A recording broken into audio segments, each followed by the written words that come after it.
पापियों, तुमने मुझे बेरहमी से मार दिया था। ये कहकर काव्या हवा में उड़ने लगी और एक भयानक चुड़ैल के रूप में आ गई। लीलाराम गांव के एक स्कूल की कक्षा 12वीं में 3 बहुत अच्छे वाले दोस्त थे, राज, काव्या और शिवम। वो तीनों एक दूसरे पर जान देते थे।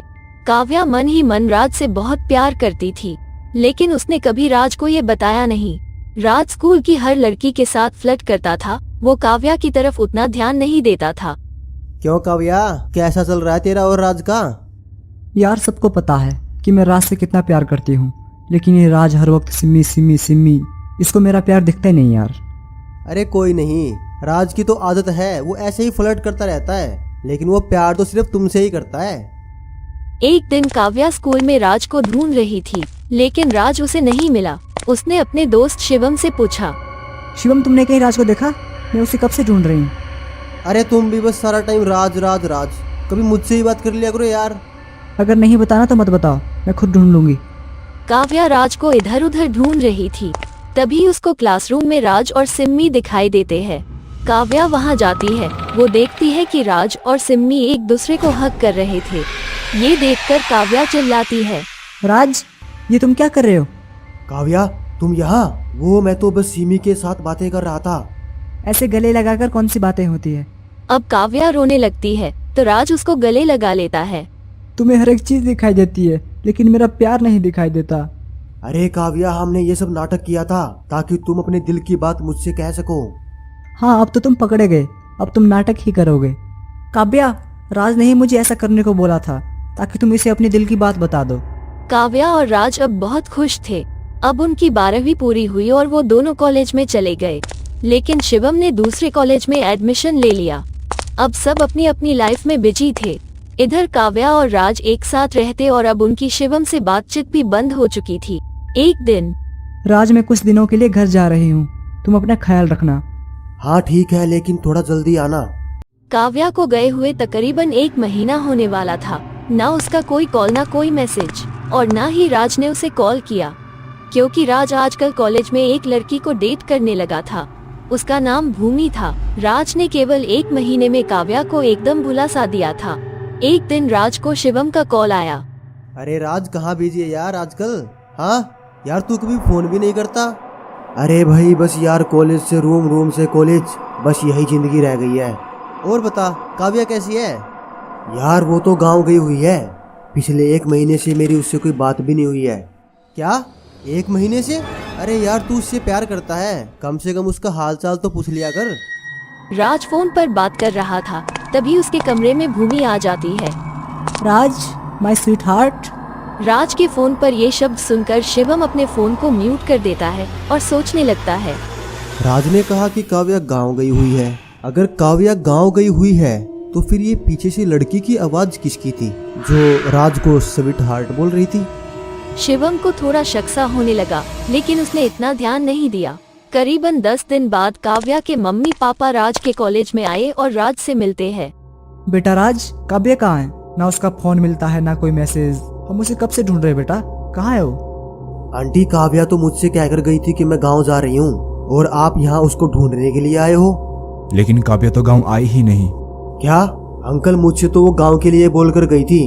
उसके बाद ना मेरी उससे कोई बात हुई है और ना ही कोई मुलाकात। सुनिए जी, चलिए हम पुलिस स्टेशन में कंप्लेंट करवा देते हैं। आंटी, पुलिस कंप्लेन करने की क्या जरूरत है?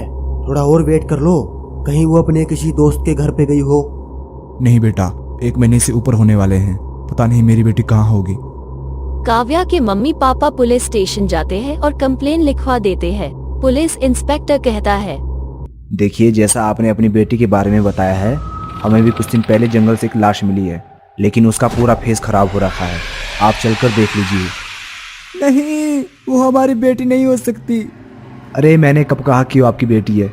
मैं तो बस ये कह रहा हूँ कि एक बार चलकर देख लीजिए। वो लोग बॉडी को देखने के लिए जाते हैं।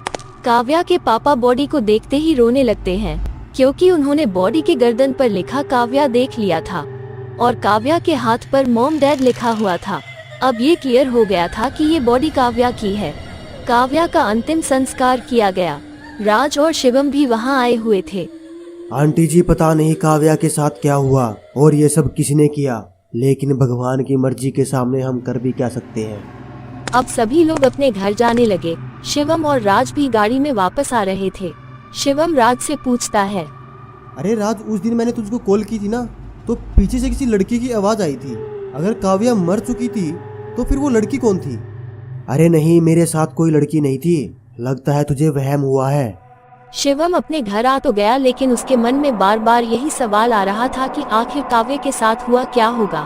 और 2 दिन बाद शिवम अपनी गाड़ी से गांव जा रहा था। रात का वक्त था, तभी एकदम काव्या शिवम के सामने आ गई। शिवम ने गाड़ी के जोर से ब्रेक लगाए और जल्दी से गाड़ी से उतरा। काव्या, तुम पागल हो गई हो क्या? यार हम तुमको कब से ढूंढ रहे थे। तुम्हारे मम्मी पापा का रो रो के कितना बुरा हाल हो गया यार। हमने तुमको समझकर पता नहीं किसका अंतिम संस्कार कर दिया। थैंक गॉड यार तुम जिंदा हो। राज तुमको देखकर कितना खुश होगा। शिवम, जिसका तुम लोगों ने अंतिम संस्कार किया वो मैं ही हूँ। देखो काव्या, मेरे साथ मस्ती मत करो, ठीक है? और चलो मेरे साथ। नहीं शिवम, मैं अब तुमसे बहुत दूर जा चुकी हूँ। ये कहकर काव्या हवा में उड़ने लगी और एक भयानक चुड़ैल के रूप में आ गई। काव्या, ये सब क्या हो गया यार? और ये हुआ कैसे? उस दिन राज, एक खुशखबरी है। ऐसा क्या हो गया बताओ। मैं प्रेग्नेंट हूँ। मैं तुम्हारे बच्चे की माँ बनने वाली हूँ। क्या? देखो काव्या, अभी तो हमारी शादी भी नहीं हुई। तुम ऐसा करो कि इस बच्चे को गिरा दो। राज, ये तुम क्या कह रहे हो? शादी नहीं हुई तो क्या, हम शादी कर लेंगे, लेकिन मैं इस बच्चे को जन्म दूंगी। काव्या, मैं भी चाहता हूँ कि हमारा बच्चा हो, लेकिन अभी लोग क्या कहेंगे? मैं तो तुम्हारी इज्जत की वजह से ऐसा कह रहा था। लोगों को भूल जाओ, हमें किसी से कोई मतलब नहीं है। तुम मेरे साथ हो ना? हाँ यार, मैं तुम्हारे साथ हूँ। ठीक है, मैं थोड़े दिन के लिए गांव जा रही हूँ, तुम अपना ख्याल रखना। काव्या अपनी गाड़ी से गांव जा रही थी। उसको गांव जाते जाते शाम हो गई थी। उसके गांव से कुछ पहले एक जंगल आता है। वो वहां से गुजर रही थी, तभी उसकी गाड़ी के सामने राज आ गया। काव्या ने तुरंत ब्रेक लगाए और गाड़ी से उतरकर राज के पास गई। राज, तुम यहाँ? हाँ मैं यहाँ। तुम्हारे बिना मेरा मन नहीं लगा, इसलिए मैं भी आ गया। तुम्हारे लिए एक सरप्राइज है, चलो मेरे साथ। राज काव्या को जंगल में लेकर चला गया। वो दोनों एक साथ चल रहे थे, तभी काव्या के सिर पे एकदम एक डंडा लगा और काव्या वहीं गिर गई। जब काव्या की आंख खुली तो सामने भूमि खड़ी हुई थी। राज, भूमि, तुम दोनों ने मिलकर ये सब? यार भूमि, काव्या तो प्रेग्नेंट हो गई और मैंने उसको बच्चा गिराने के लिए कहा, लेकिन वो मान नहीं रही। मुझे नहीं पता कि तुम क्या करोगे, लेकिन अगर तुमने मुझे छोड़कर काव्या से शादी की ना, तो मैं तुम्हें बर्बाद कर दूंगी। मुझे कुछ समझ नहीं आ रहा कि मैं क्या करूं। अगर काव्या जिंदा ही ना रहे तो फिर सब ठीक हो जाएगा ना? मतलब? काव्या को मार देते हैं। काव्या, मैं ऐसा करना कतई नहीं चाहता था, लेकिन तूने मुझे मजबूर कर दिया। राज, तुम तो मुझसे प्यार करते हो ना, तो फिर तुम मुझे कैसे मार सकते हो? मैं प्यार तो भूमि से करता हूँ, तुम्हारे साथ तो बस मैं टाइम पास कर रहा था, और आज हमेशा के लिए तेरा टाइम पास कर दूंगा। राज, प्लीज मुझे मत मारो, मैं तुम्हारे बच्चे की माँ बनने वाली हूँ। भूमि, प्लीज मुझे मत मारो, मैं किसी को कुछ नहीं बताऊंगी, मैं इस बच्चे को अकेले ही पाल लूंगी। सॉरी काव्या। भूमि और राज काव्या को मारकर फेंक देते हैं। उन दोनों ने मुझे मौत के घाट उतार दिया। काव्या, उन दोनों को जिंदा मत छोड़ना, उनको उनके पाप की सजा मिलनी चाहिए। हाँ, लेकिन तुम्हें इसमें मेरी हेल्प करनी पड़ेगी। अगले दिन शिवम राज के पास गया और कहने लगा, राज, राज, अरे काव्या जिंदा है। हमने जिसको काव्या समझकर उसका अंतिम संस्कार कर दिया था ना, वो तो काव्या है ही नहीं। तू पागल हो गया क्या? काव्या जिंदा है। उसके मम्मी पापा ने खुद उसको पहचाना था, फिर तू कैसे कह सकता है कि काव्या जिंदा है? अरे नहीं, मेरे पास खुद काव्या का फोन आया था कि मुझसे आकर मिलो, वो मुझे कुछ बताना चाहती थी। काव्या कैसे फोन कर सकती है? वो तो मर चुकी है। तू मेरे साथ खुद चलकर देख ले, काव्या जिंदा है। रुक, मैं भूमि को साथ लेकर चलता हूँ। हाँ हाँ अच्छा है, उसको भी लेकर चल।